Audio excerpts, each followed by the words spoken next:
শুরুর ধাক্কা সামলে মুম্বাই টেস্টে প্রথম ইনিংসে 327 রান করল ভারত। 6 উইকেটে 266 রান নিয়ে আজ খেলা শুরু করেন পূজারা অশ্বিন। 68 রানে দুরন্ত ইনিংস খেলে পানেসরের বলে আউট হন রবিচন্দ্রন অশ্বিন। এরপর হরভজনকে সঙ্গে নিয়ে দলকে 300 গন্ডি পার করে দেন চেতেশ্বর পূজারা।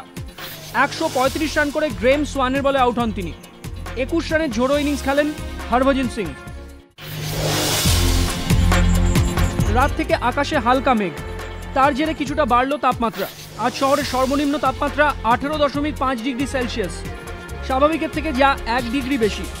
আজ সারাদিন আকাশ আংশিক মেঘলা থাকবে বলে পূর্বাভাস আবহাওয়া দফতরের।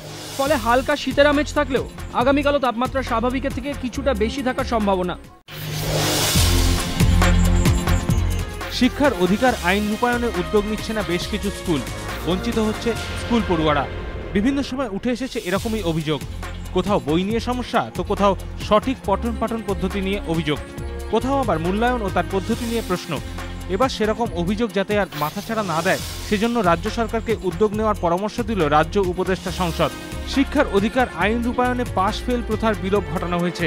স্কুল ছুটতে স্কুলে আনতে যেমন বিভিন্ন ব্যবস্থার কথা বলা হয়েছে আইনে, তেমনই চালু হয়েছে সার্বিক নিরবিচ্ছিন্ন মূল্যায়ন। বাস্তবে এসব প্রয়োগ করা হলো কিনা তা খতিয়ে দেখার জন্য বিভিন্ন স্কুলে পরিদর্শন করা দরকার, এমনটাই মনে করছে রাজ্য উপদেষ্টা সংসদ।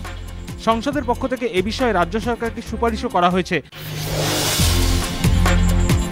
ফের শিক্ষায় নৈরাজ্য, অধ্যাপকদের ঘেরাও, ফের কাঠগড়ায় তৃণমূল। প্রায় 6.5 ঘন্টা অধ্যাপকদের তালাবন্দি করে রাখার অভিযোগ উঠল তৃণমূল ছাত্র পরিষদের বিরুদ্ধে। ঘটনায় চাঞ্চল্য ক্যানিংয়ের বঙ্কিম সর্দার কলেজে। টিএমসিপির অভিযোগ, কলেজে কোনো স্থায়ী অধ্যক্ষ নেই। গত 2 বছর ধরে বৃত্তির টাকাও পাচ্ছেন না ছাত্রছাত্রীরা। আর এই অভিযোগকে ঘিরেই শুক্রবার উত্তপ্ত হয়ে ওঠে কলেজ।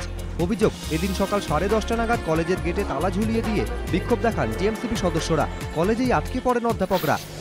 টিএমসিপির তরফে বলা হয়, বৃত্তি নিয়ে কর্তৃপক্ষের কাছ থেকে নিশ্চিত আশ্বাস না পাওয়া পর্যন্ত এই বিক্ষোভ চলবে। পরে কলেজের অধ্যাপকরা বিষয়টি নিয়ে ভারপ্রাপ্ত অধ্যক্ষ শুভ্রা বিশ্বাসের সঙ্গে কথা বলার প্রতিশ্রুতি দিলে বিকেল 5টা নাগাদ ঘেরাও মুক্ত হন অধ্যাপকরা।